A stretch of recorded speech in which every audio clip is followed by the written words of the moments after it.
Hey everyone, this is Veronica. Welcome back to my channel.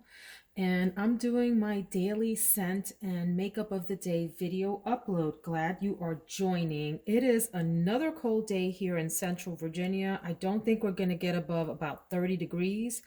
I don't know where you are, but for us in the South, 30 degrees might as well be -50. We just lose our minds if it gets a little bit cold.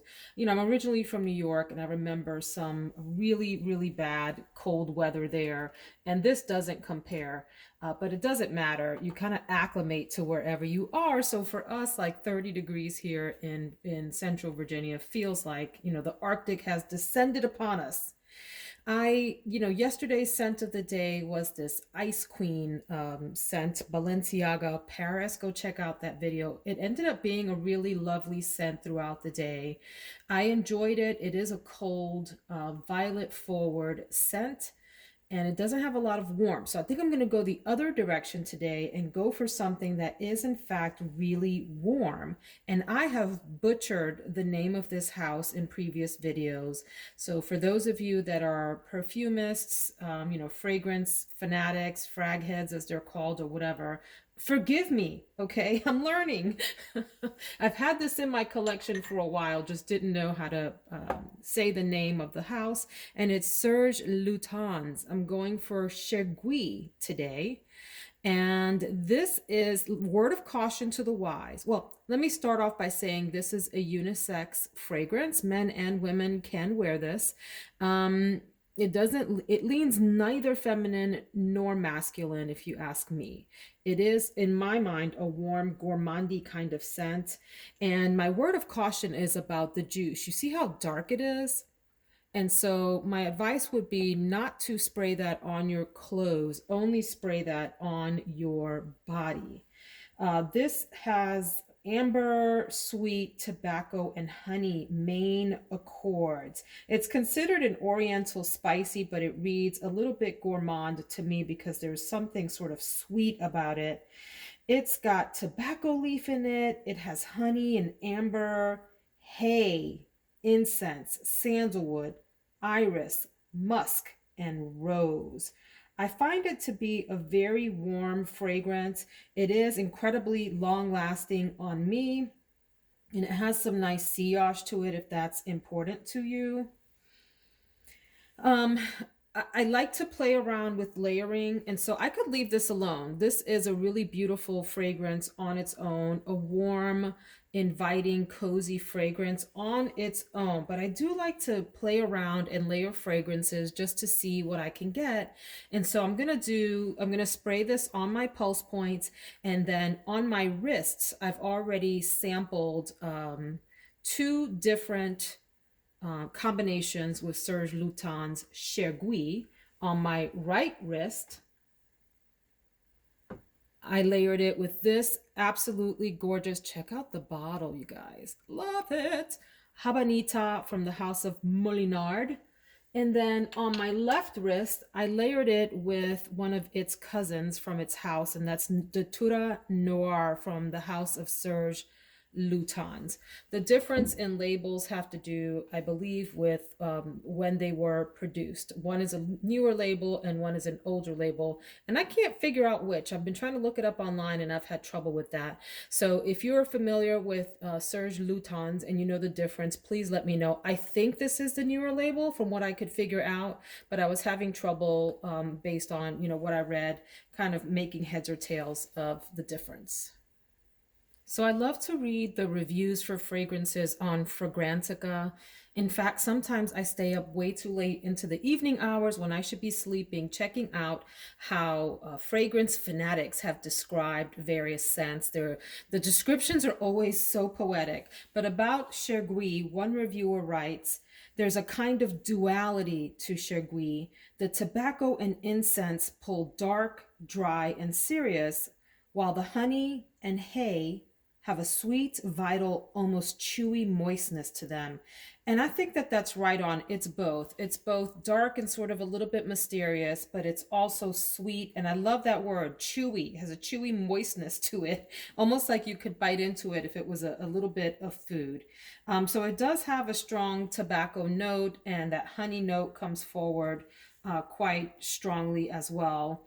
And so with the Serge, let me go over here. With the Habinata Molinard, what I like about this combination is that the Habinata, Habanita, what am I saying to you guys? The Habanita Molinard helps to deepen the Chergui a little bit. This is also an amber vanilla powdery fragrance, but what it has that amps up the Chergui is this leather note and this animalic tone to it that really combine nicely with that. There's some oak moss in the Habanita that deepens the Chergui and makes it even more deep and mysterious. It has a lot of depth and character when you add the two together. And now, on the other hand, adding the Datura Noir to the Chergui has the opposite effect. It sort of lightens it up, makes it a little bit more playful, leans it slightly floral. This has vanilla, almond, and tuberose accords and some florals. And the Datura Noir also has a distinct coconut note in it that lightens up the Chergui, takes it from that sort of sweet gourmandy kind of scent to something leaning maybe a little more beachy floral, like a summertime fragrance. Really, really delightful. I would love to layer these two in the summer, and this will do well here in the cold of the winter. So wonderful set of fragrances individually or combined. Love to play around with layering. Some people are purists and think you should not layer scents. You kind of destroy them when you do that. I don't know. You guys, life is short. Have fun. Be less serious. Layer up. Enjoy yourself. Do what you want. They're your products. So anyway, that's what I'm going to do. Pure Chergui on my pulse points, and then the mixture, the Datura Noir and Chergui on the left wrist, the Chergui and Habanita on my right wrist. Let's go check out the makeup of the day. So for my makeup today, I have as the star of the show my NATASHA DENONA BIBA palette, which is one of my all-time favorite palettes. Let's start with base products. I'm going in with the Becca Anti-Fatigue Under Eye Primer to help fill in some of the fine lines under my eyes before I apply my concealer, which today is from CoverGirl. This is True Blend Undercover Concealer. This is in the color Golden Natural M100. This is, first of all, I love the top on this. It reminds me of the Flora Botanica top, the bottle from Balenciaga, the perfume. And I like that. I think that's a nice little touch.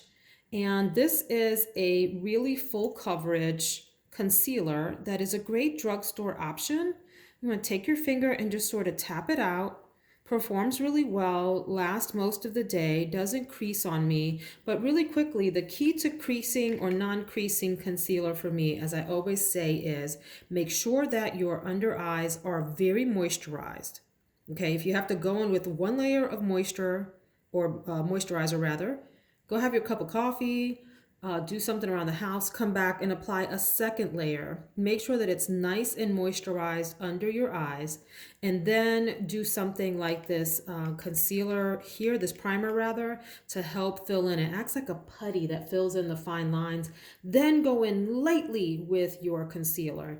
The older you are and the more like wrinkled and whatever your under eyes are, the more lines that are there, the less concealer you want to use, not more. And you want to go in really lightly and tap it out in layers to make sure that it's not settling and creating more drama around those lines and actually accentuating that. You want the opposite effect. So try this combination. This is really the key to me. This has been a lifesaver. I've tried a lot of under eye primers before you go on with your concealer, and this by far is the best. Okay, let's move on. Oh, I forgot to share my face primer for today, my overall face primer, and that's the Revlon Color Stay Prep and Protect Primer and Base. This does have SPF in it.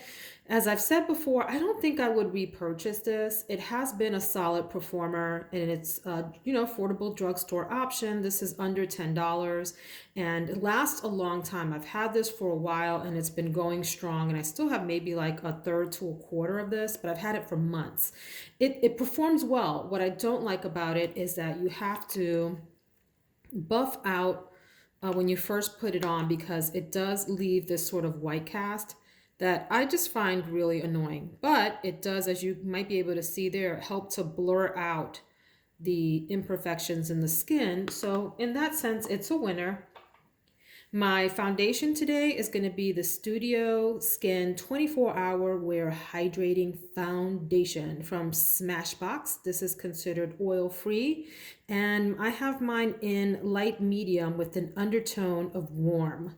So really quickly on finding your tone for foundation, you probably need to play around a bit. There's a lot of guides online. If you're wondering why I'm doing this, it's because you need to mix up your foundations and you need to mix up your concealers, especially if you have a lot of them and you have this big rotation that you're going through. You want to make sure that you're every, week or two shaking them up and making sure that the ingredients are staying well blended so that they last longer. Anyway, where I was going is that there's a lot of guides online that will help you think through whether you're cool toned, warm toned, or neutral. For me, it's all three. I tend to lean warm because I use a self tanner on my face, my shoulders, my arms, the parts that are exposed in the winter. And yes, I look really crazy if I have short sleeves on and you see my pale arms next to my more medium face. Don't judge me. But anyway, my skin is naturally on my face a little bit on the lighter side. And it leans a little neutral to pink. However, with the self tanner, it leans warm for sure. And so I buy a variety of foundations to take me through any of those stages. I have some lighter ones that are a little more neutral or, have pink undertone. And then I have warmer ones. But for those of you that don't do all that crazy self tanning like I do, you may want to play around with some options. First of all, check out online the tutorials on how to figure out what your undertone is. And then order like a sampler set from one of the makeup houses. Or if you order from Sephora, this is one way I started to play around. When you order from Sephora, as you check out, you can select 2 samples. Sometimes they will have foundation sample sets where there will be 6 or 7 different little small samples from a company, and they'll have a variety of tones in there that you can play around with. That's a nice way to do it. If you shop on Ulta, sometimes they run deals where if you purchase I don't know, $50 worth of products or something, you can choose a bag of goodies, and sometimes the bag of goodies will have a lot of different samples for foundations, and that's a great way to try things too. Anyway, this Smashbox one is a solid performer. I did get this on super sale. I think it was somewhere between the neighborhood of $10 and $12. And it's fine. It's not my very favorite foundation, but it works fine. It does last me the whole workday, and then around dinner time it starts to break down. So that's something to keep in mind if you're looking for a very long-lasting foundation. My eyeshadow primer is going to be the good old Anastasia one. I say good old because once upon a time this was new and had its glory day on YouTube where everyone was raving and raving about it, and people don't really talk about it anymore. I still like it. It's a tricky eyeshadow primer because it goes on really strong and really white. Okay, so you want to just put sort of a pinpoint of it on your area where you're going to apply eyeshadow, and you want to tap it out. If you go in with too much, you will look absolutely crazy, and it will start to do weird things like roll up and pill up and whatever. So you want to go in with just a super duper light layer, and it does provide a neutral white background then for your eyeshadow. And I always have to say this because I don't want people to be scared of this eyeshadow primer. Whether you're the fairest skin, to the deepest tone, you can use this, okay? Because the idea is that you're layering your eyeshadow over it so it doesn't come through. It's not like it stays, you know, white and pokes through your eyeshadow. Once you apply your eyeshadow, you can't even see this, but it does provide a nice backdrop for your shadow. I will pat my under eyes with this Pat McGrath. I always have to look at the name because it's so long. The Skin Fetish Sublime Perfection Blurring Under Eye Powder. I have it in medium and then I also have it in light. This is a super finely milled baby butt soft powder that goes on so smooth. You can use this as your overall face powder if you like, or you can just use it under your eyes after you apply your concealer and so forth. Let everything dry down a bit and then use that to kind of set things down. Okay, great option. Love this. For my face powder, I am using a very affordable option, and that's the Wet n Wild Photo Focus Powder. This is like a banana powder. Is it called banana? Let me see. What do you call the loose setting powder? Do you have a color? Yeah, it is called banana. Okay, and it's called banana because it's like this yellowy powder. Oops, I got some other lint joining the party here.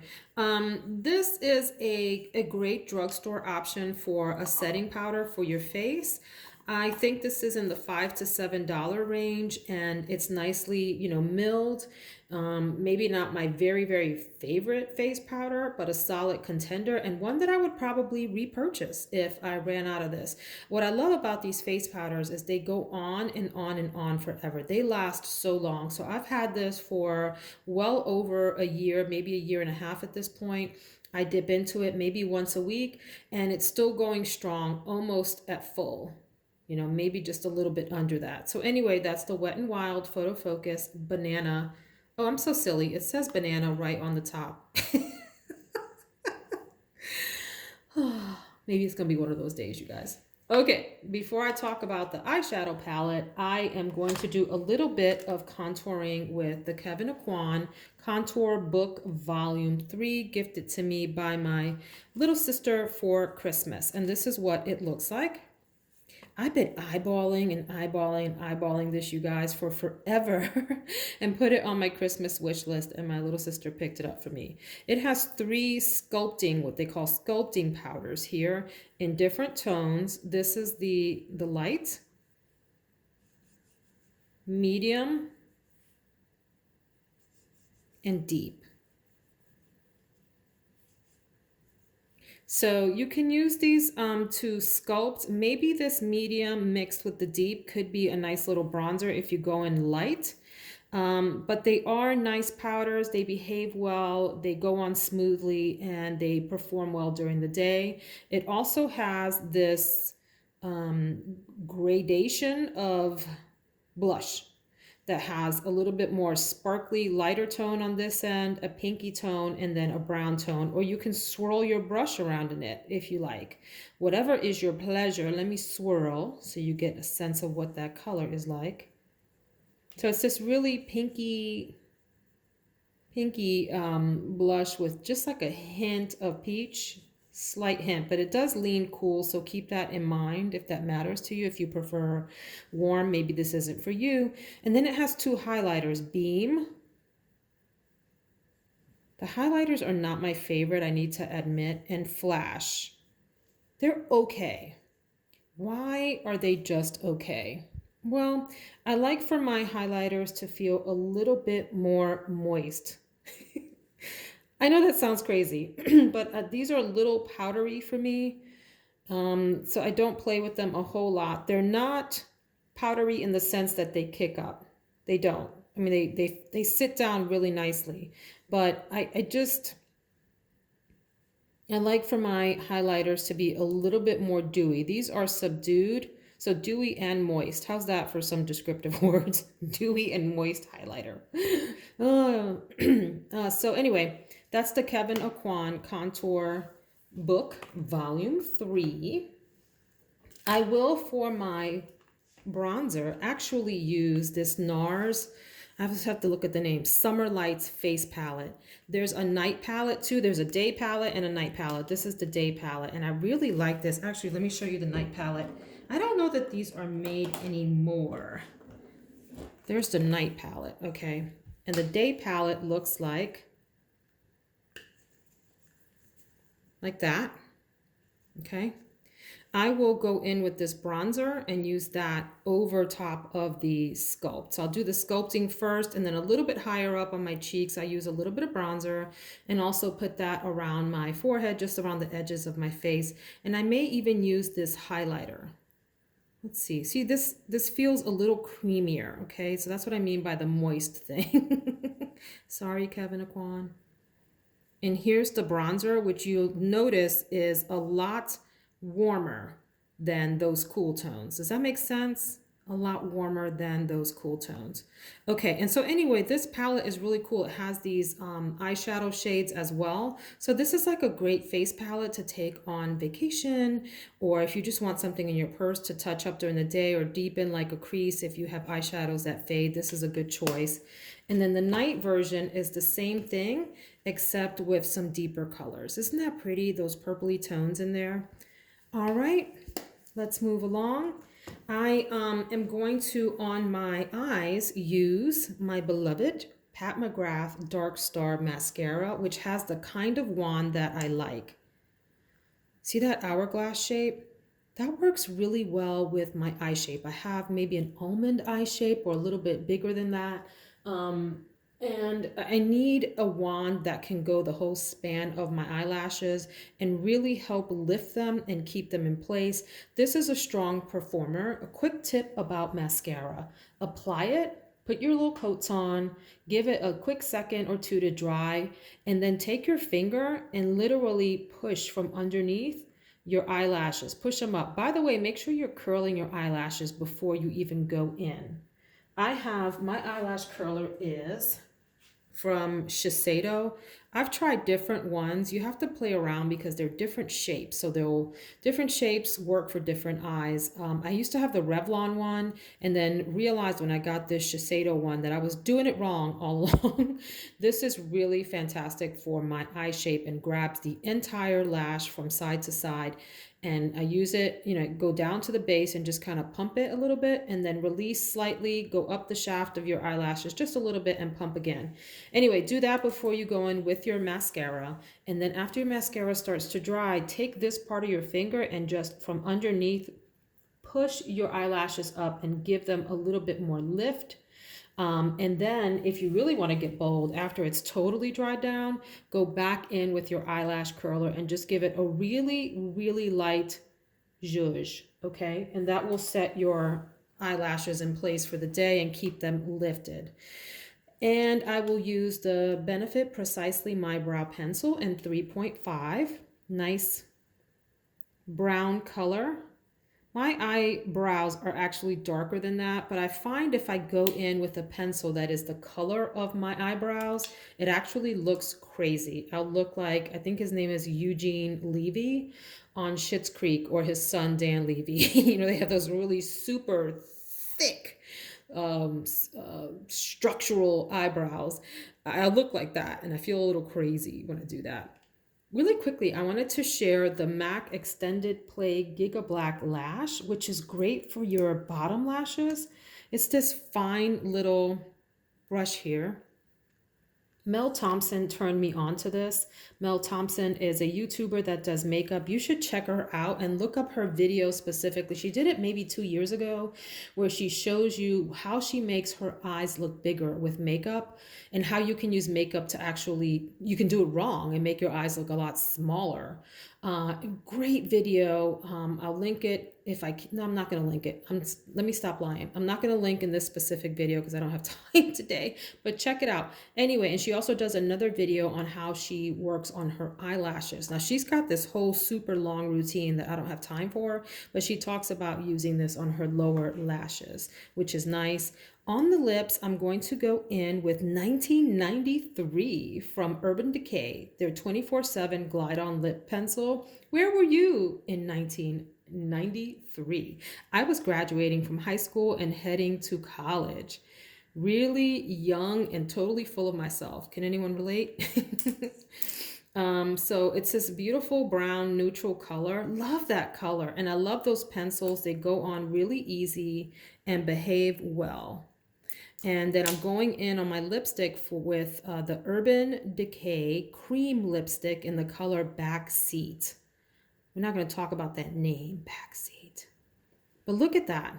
That is a rich, beautiful brown with a hint of red and a hint of kind of coral, maybe even a touch of peach in there. But it leans very warm and it looks luscious on the lips, which I love. And before I talk about the eyeshadow, I will be using my Hourglass Veil Soft Focus Setting Spray. If you've seen me talk about this before, you'll know this sucker has lasted me months and months and months and months. This is the Energizer Bunny of setting sprays. It goes on and on. It's got a really fine atomizer. See you. Oh. The mist is fantastic on this. It does leave a little bit of a dewy finish. If you don't like that, if you prefer matte setting sprays, stay away from this. It's slightly dewy, but I love it. I think it's a great setting spray. I've been debating. I have said that I won't repurchase this, and I think I'm changing my mind. Maybe I will, but it has to be during a sale for Sephora. I'm not going to pay full price for this. Although I will say, you guys, I will say for the usage that I've got out of this, I can't complain. This sucker has lasted and it's performed well. All right, now the star of the show is the NATASHA Denona Biba palette, B-I-B-A.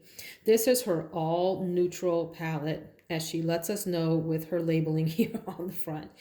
If you don't know by now, I ride or die for Natasha Denona eyeshadows. She is my #1 eyeshadow pick, and closely followed by Pat McGrath. Love those shadows as well. Both of those shadows can, they're fantastic. Sydney Grace is right up there with these ladies too. So anyway, let's talk about this Biba palette, which is one of my all-time favorites. It is just gorgeous. It says neutral, but I think Natasha was being a prankster. This is really it's a warm palette. However, I will say these down here are more, they can be cool tone, maybe these in here. But even those, the grays have some warmth to them actually on the eyes. I love playing with this palette. It gets a little bit of hate from some people because it is so simple in the color scheme. It's simple, but it's not, in the sense that there are different kinds of formulas in here. So like this rayon, spot, tone, and maybe is Pasha one too? These are her cream. I know Tor is T-O-R. These are her cream to powder formulas, meaning they feel very creamy on the hand, on the finger. Really beautiful. I'm running out of space here. And they go on so smooth in a powder format, okay? Really beautiful shadows. I use this for my wedding day. It's a reliable formula, all of it. It stays put all day. It's hard to go wrong with this, especially if you are in the medium tone range. Although I do think if you're on the lighter end, some of the colors in here will work really well on you. And if you're on the deeper end, some of these darker colors combined with the lighter colors would make a really fantastic look. I'm not one that thinks that you have to pick your eyeshadows based on your skin tone. Play around with it, okay? Even if you're deep toned, you can use all light colors. And even if you're lighter toned, you can use all darker colors. Play around, see what works for you and the kind of style of look that you want. Don't let anyone sort of box you in for your makeup look. Anyhow, I will stop preaching. Let's swatch some of these beauties. I don't even know where to start because I love all of these so much. There's only 3 shimmer kind of shades in here: Shine, Monroe, and Rustic. The rest are matte or that cream to powder formula. I do love that it has this black in here called Spot, which is a cream to powder. And it does really nicely if you want to smoke out a look, if you want to deepen a look, like maybe sheer this out ever so lightly in your crease, especially in the outer third area. You can use this as eyeliner. You can take a little smudge brush like so, and then, you know, use that to smudge out some eyeliner. So pretty, okay? You can do the same thing with Seed. Hang on. This brown one, really any of these you can use to smoke out a look. Beautiful. You see how quick that went on? I mean, that's literally applying no pressure, like feather light pressure. Listen, you guys, this formula, you can't tell me anything about Natasha Denona. Nothing, especially this palette right here. But let's swatch a little bit. Let's do Prairie, which is this really warm, mustardy, orangey tone. So pretty. Let's do Freckle, which is one of my favorites. This is an absolutely fantastic all over shade or in your crease kind of shade.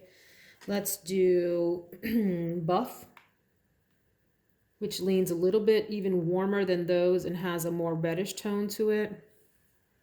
Let's do Tusk. Lighter, this would be a great brow bone, or if you want to do that like on your lid and then go into your crease with one of these other colors, that works nicely. Let me do Sculpture. Oh, it's so creamy. I can't even stand it. Oops, sorry. I went right over Tusk with that. Did I already swatch this for you guys? No. Beautiful gray tone. I did Tour. Let me do that again here. Okay. Awesome. Seed. Let's do Pasha.